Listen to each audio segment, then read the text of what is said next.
Welcome back to my channel, or welcome to my channel if this is your first time here. I'm so happy to have you. And today we are sharing scary train stories.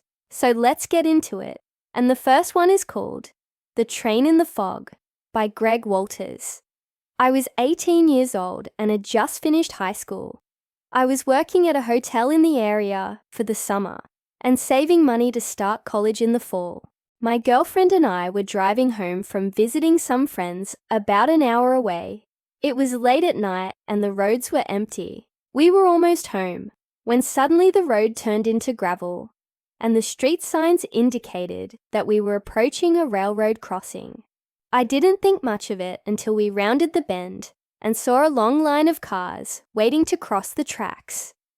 This wasn't out of the ordinary, as trains could come through at any time. What caught us off guard was that there was no lights flashing or alarm sounding. There was nothing to indicate why we were being held up. My girlfriend and I decided to wait it out and see what was going on. As we sat there, more cars started joining the line. Within a few minutes, it had stretched over half a mile. After what seemed like an eternity, we started hearing the train before we could see it. It was unlike any other train noise I had ever heard. It was extremely loud and sounded very angry. The sound was accompanied by a bright white light that was flashing intermittently. We were finally able to see the train as it approached, but it didn't look normal. It was completely black, with no lights anywhere. It seemed almost unnatural. To say I was scared would be an understatement. As the train got closer, I could see that it was filled with boxcars. Some of them had doors that were slightly ajar, and they appeared to be emitting a small amount of smoke. At this point, the train was directly in front of us. I could see the engineer in the front car. He was leaning out of the window, waving his arms and screaming at the top of his lungs. I couldn't hear what he was saying, but his face was full of terror. The train came to a stop just beyond our car. The engineer jumped down from the window and started running frantically towards us.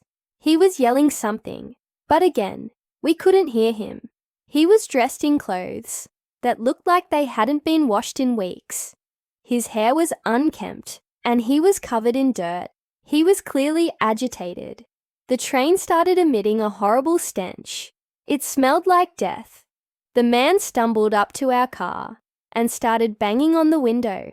I rolled down my window a couple of inches and asked him what was wrong. He screamed, "Get out of your car," then ran back to the train. I was confused, but before I could ask any more questions, the train started moving forward. We watched in horror as the train began to pick up speed. The engineer was still standing next to the track, waving his arms. He was now crying and pleading for us to leave. The smell coming from the train was overwhelming. I couldn't breathe. My girlfriend and I looked at each other in disbelief. We didn't know what to do. We were frozen in fear. The train continued to approach us, and the engineer kept begging us to get out of the way. We finally managed to tear our eyes away from the train and started to drive forward. The line of cars had not moved an inch, and we didn't want to get stuck behind them. If whatever was on that train started leaking, or worse, if it exploded. As we pulled out of the line, we could see that the train had stopped again. The engineer was no longer there. All we could see were the boxcars, with their doors wide open. The smell from the train was so bad that we had to pull over and wait for it to pass. We watched as the cars slowly started moving forward again. We waited another 5 minutes and then started driving home. The next morning, I called the local newspaper to see if anything had happened with the train. They had no record of any accidents or incidents. I even checked the local police logs for reports, but there was nothing. It was like the train had never existed. To this day, I have no idea what was on that train or why the engineer was trying to warn us, but I can still smell the death that came with it. Okay, I need everyone to watch this video until the end because the last story has a lot of unanswered questions. and I need your help to figure out what the heck is going on here. The next story is called The Hitchhiker by Anon. I was traveling through Nebraska with my dad when we picked up a hitchhiker. He was a young guy, probably early 20s, and he told us he was hitchhiking to Denver. We were headed that direction, so we let him ride along. When we first picked him up, he was wearing a coat and a hat. We were in a warm car, so he took off both of them.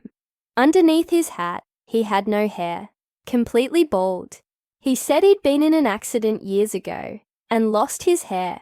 It was the only weird thing he did before we stopped for gas. About 30 minutes into the ride, he said he needed to use the bathroom. He went into the station, and when he came out, he was wearing a brand new coat and hat. Then he puts his hood up. It was a nice day, and he was still sweating. He didn't say a word the rest of the trip. He rode in the middle seat in the back and kept staring straight ahead. When we got to Denver, we dropped him off, and he paid us back for gas and thanked us for the ride. We drove off, but within 5 minutes, we looked back, and he was walking backwards toward the city. I thought it was strange, but maybe he just wanted to walk to a bus station or something. Years later, I was telling this story to my friend. She said she knew a girl who disappeared while hitchhiking near there years ago. She said she also heard that a serial killer had picked her up and shaved her head before killing her. I was freaked out, but then realized it was a coincidence. I Googled it and found news articles about a girl who disappeared while hitchhiking in 1976. She was never found. Also found a list of unsolved homicides in Colorado. One of them matched the description of the girl who went missing, except for the fact that she was last seen wearing a hat and a coat. Now this story really creeps me out. If you know anything about hitchhikers, it's generally considered bad luck to pick someone up who is wearing a coat on a warm day. Most people will assume that they're sweaty and gross underneath it. But what I'm wondering is, why does he pay you back for gas and then immediately walks backwards away from the city? That doesn't make sense to me.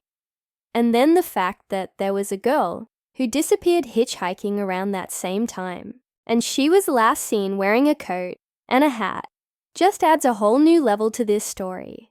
It's a little too similar. Does anyone have any ideas? Let me know in the comments below. Thank you guys so much for watching.